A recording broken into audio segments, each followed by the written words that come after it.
Hey guys, I want to make this video on how to make an HD antenna out of just a board, clothes hangers, or wire. Some really simple stuff that you probably have laying around the house. There may only be one thing you don't have. But before we get into the actual building process, you see I have one that I made. I'll go over with you, and then I'll show you how to actually step by step how to make it. But before we get into that, I want to spend about a minute to tell you how I came to wanting to build my own one and some things that didn't work. Also some things that you want to consider before you go making one of these, because I don't want you wasting your time. Also, I'm going to talk about a lot of different stuff here, a few different tools you'll need, a couple different supplies you'll need. I got a website to mention, so anything that is in this video, there will be a link below. I'm going to try and do the links all in order that it happens in the video, so you can pause and go to the link to get a better look at a tool or something. So if you have any questions, before leaving a comment, asking a question, just check the links down there and see if that helps you out at all. So the first thing is, I'm tired of paying $100 a month to Dish Network for 200 channels when there's 190 of them that I don't know what they are, I don't know what plays on them, and it's $1,200 a year that you can save. And I think there's two reasons that most people wouldn't go to an antenna, because younger people probably don't know anything about an antenna, but older people will remember like snowy and cloudy, or cloudy, that's weather. No, we're talking antennas. A snowy picture that doesn't come in right? You can't really see what's going on. And antennas now, since they've changed to a digital signal, it's an HD picture. It's also a clearer picture than what you would get going through your cable box that you're getting through your cable company, or getting through like Dish Network or DirecTV, because it's not compressed in any way. You're getting the raw signal. So it's actually a clearer picture than what you're already getting. And you don't get as many channels, but you would be surprised at how many channels you actually do get. This one that's sitting right here, which I'll show you in more depth in about a minute, I get 12 channels. I get your regular CBS, NBC, ABC, Fox, and then all of those have, I guess you would call it a sub-channel. Like if a channel is channel 17, there's 17.1, 17.2, 17.3. So I get like Me TV, I get Bounce TV, I get the Justice Network. There's all these other channels that are kind of extra, that are still affiliated with the basic ABC, NBC. So you possibly get more channels than what you think you are going to get. Certainly different things than what you're getting from Dish Network, because my 200 channel package does not include Justice Network, or does not include Bounce TV or Me TV, so this can be also used in addition to what you already have. Before you go and make one of these, you really need to know if it's going to work for you. The signals that I'm pulling in, the channels, the stations, are 20 to 30 miles away, and it comes in just fine. There's another large area that has TV stations that's about 70 miles away, and I don't get those. So I know that's a wide range, but between 30 up to 30 miles it definitely comes in, 70 miles it's definitely not coming in, and somewhere in between is going to be your cutoff point. But there's a website that you can put in either your exact address or your zip code, and it will tell you what channels you should get with an antenna. And that's Antenna Web. There's a link below that has the exact URL to the page that does that for you.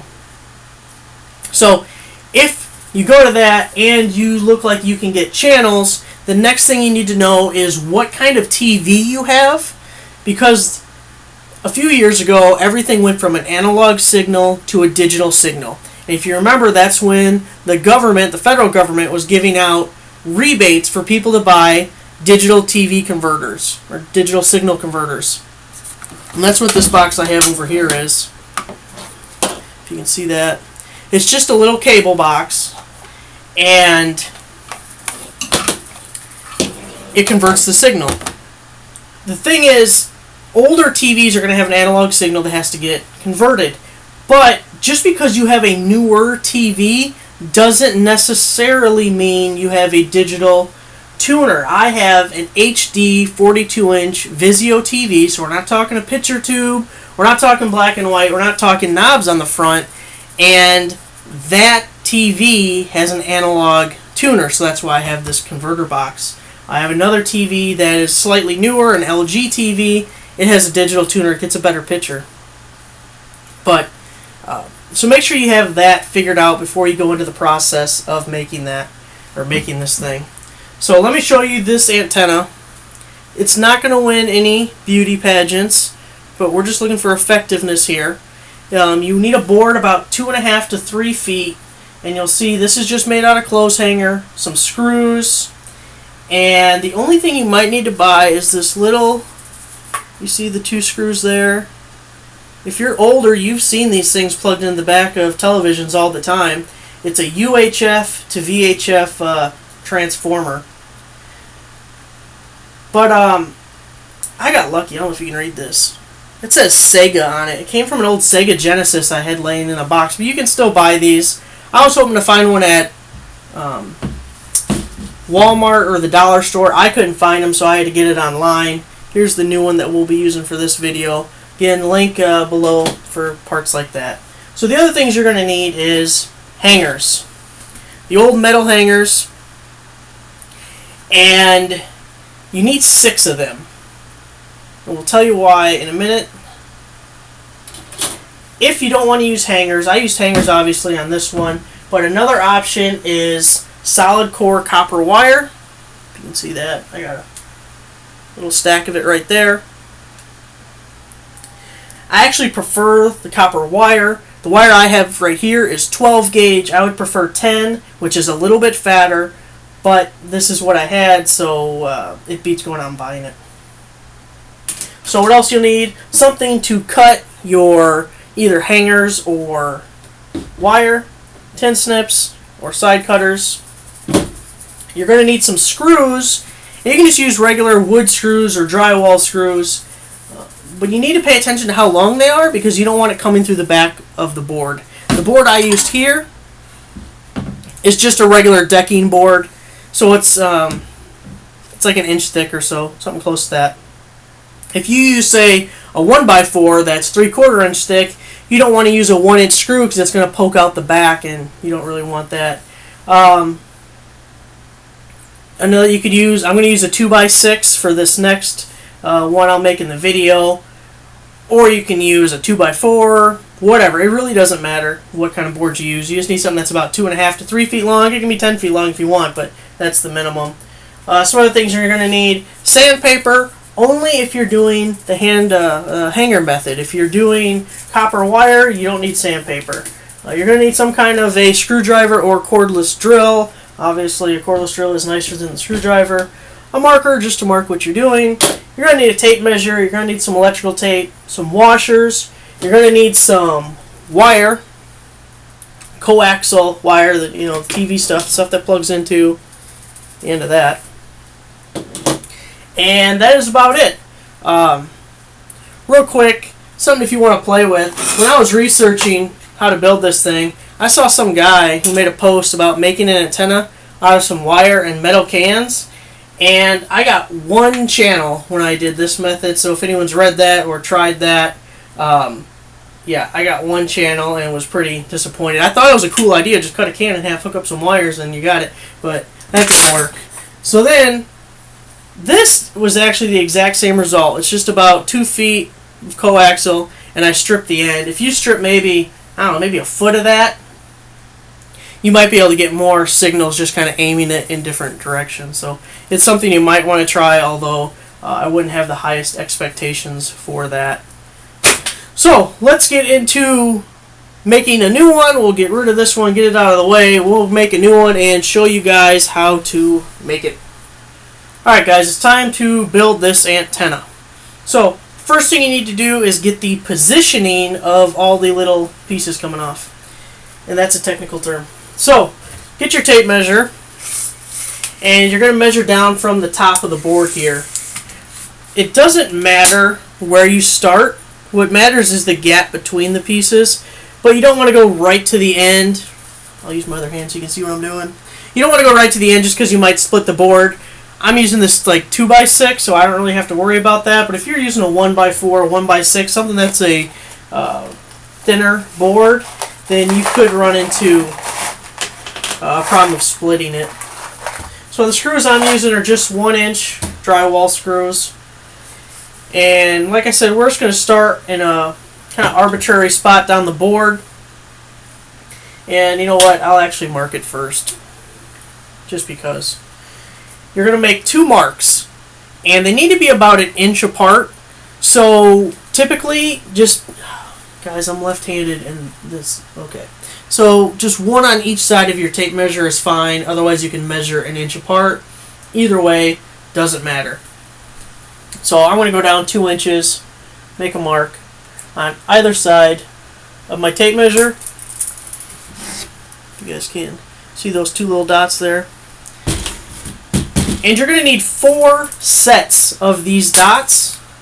The next set will be 5 3/4 inches down. So find 5 3/4, not 5 1/2 like I almost just did.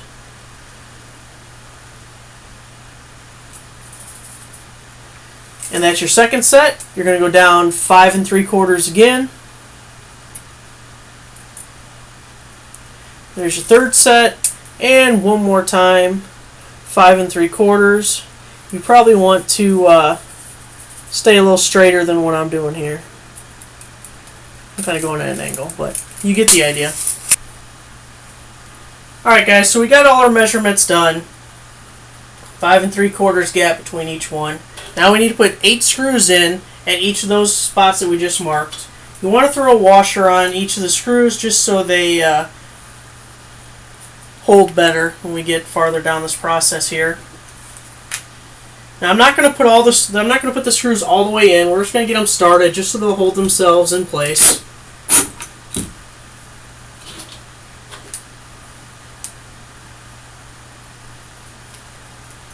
I should have had all the washers on the screws already, make this go faster, but you guys don't mind.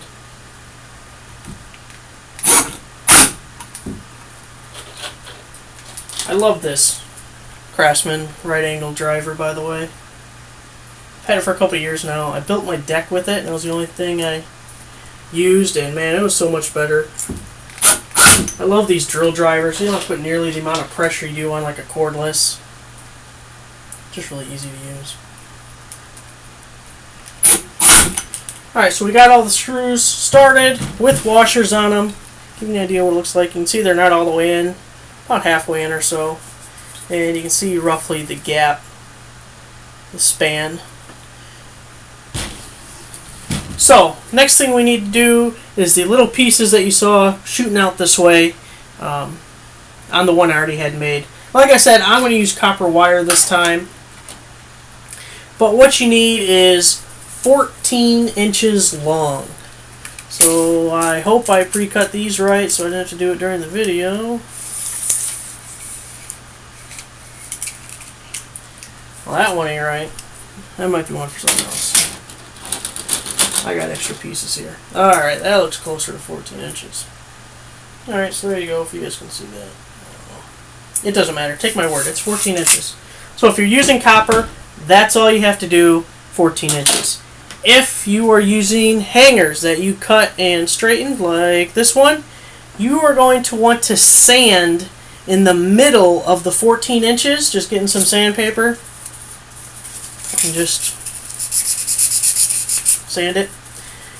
Because you want it to be at the bare metal. You don't want any kind of coating or paint or whatever's on your hanger to interrupt the conductivity, I don't know if that's a word, of your hanger. So you're sanding it in the middle for maybe 1 inch, 2 inches wide patch. And then once you have that 14 inches, you are going to bend this in half. So I'm going to actually measure half of 14 is 7, so I'm going to measure it at 7 inches. And we're just going to bend it in half. And my half's not the greatest. You want about, if you can see that, a 3-inch gap between these two little prongs sticking out. So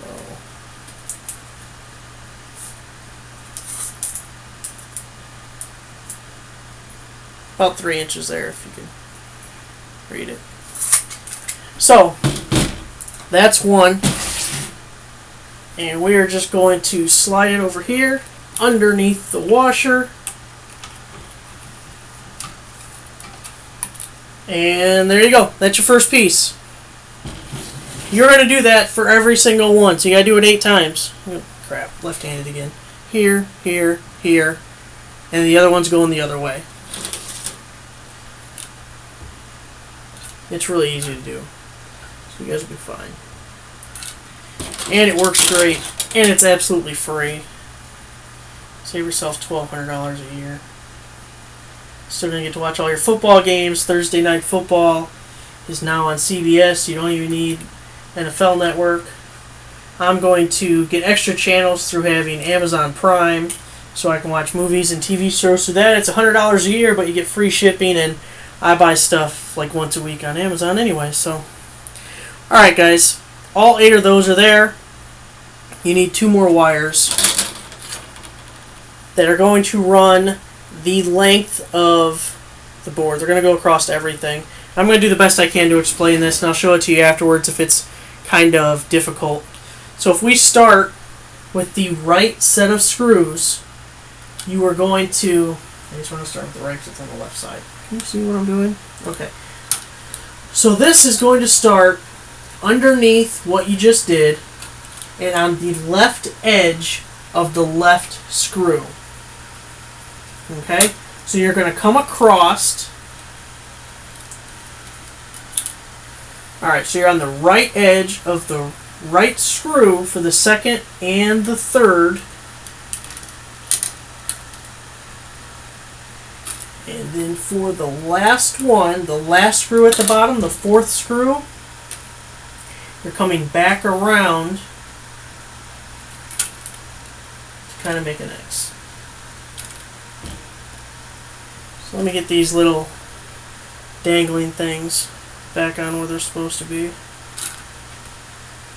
Okay, so let me give you a look at what I got here. I don't think I can actually pick this up without it all falling. So at the top, this first piece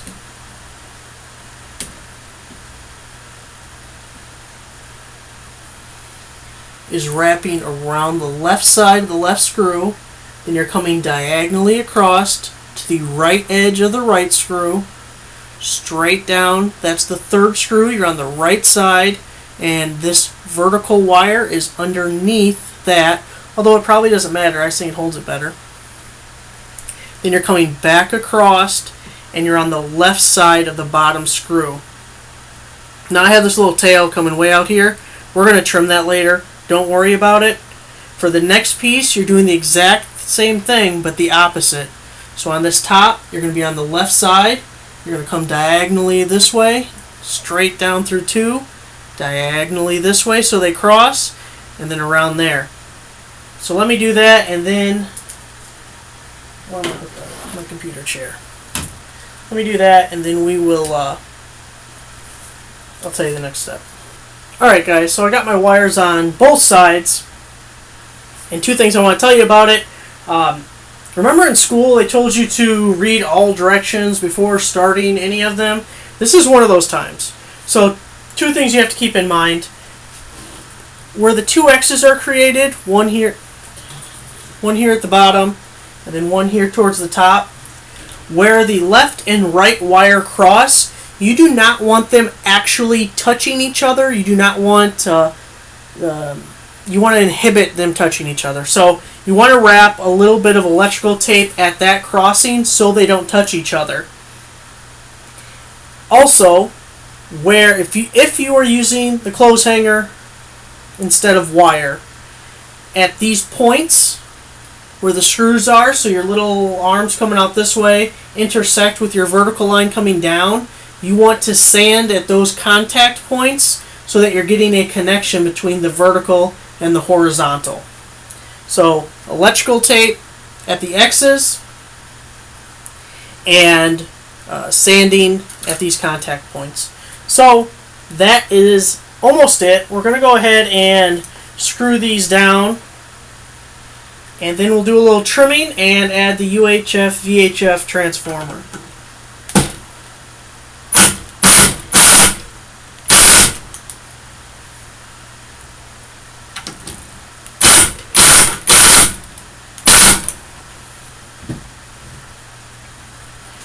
Alright guys, so we got them all screwed down, all in position.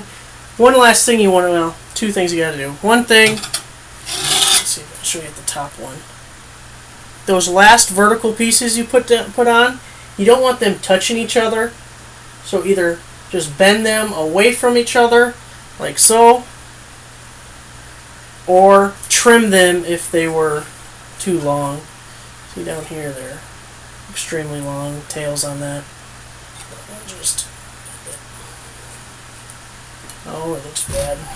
Not that the rest of it doesn't. We'll just trim it off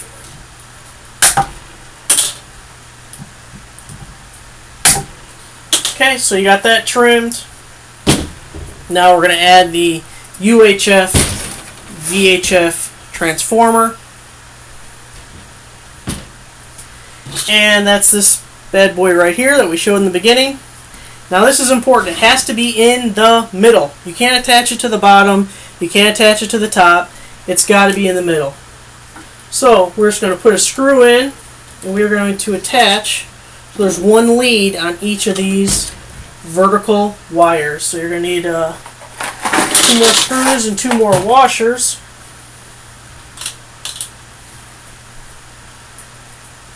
Doesn't matter which one's which. Left side or right side, it'll all be the same in that regard.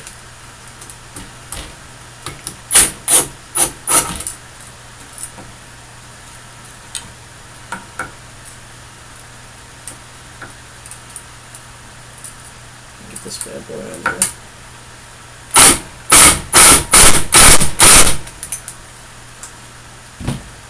Yeah, there's one.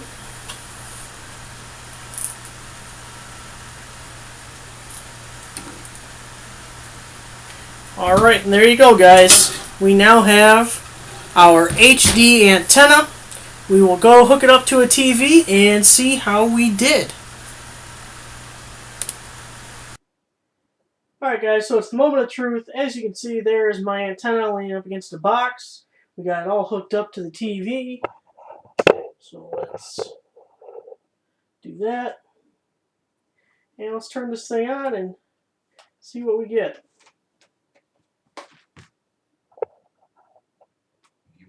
Ability 8. First name of Mr. Anthony, who in let's mute that. So as you can see, that's coming off my antenna. We got one channel there.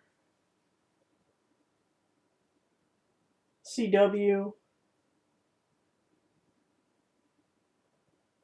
Whatever that crazy fool is. What's he saying? You need some cheddar. Ain't no place better than Pond Daddy. Located 914 West Riverside, Northtown. Alright, I don't think that's a good representation of what you'll find on Antenna TV. But there you go, there's some different channels coming in. I don't know if you guys can tell from my camera that it's HD, and that's a pretty clear thing. My camera's not HD, so. But it's obviously not snowy, it's obviously working. There's several different channels. Another nice thing is, most TVs are going to have this little info button, if I can get it to work. There we go. So it tells you what is, well, you guys can't read that, can you? It tells you what's playing and what times it's on.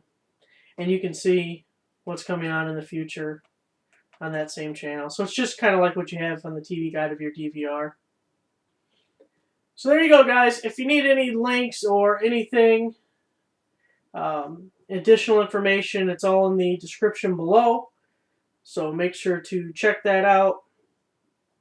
And thanks for watching.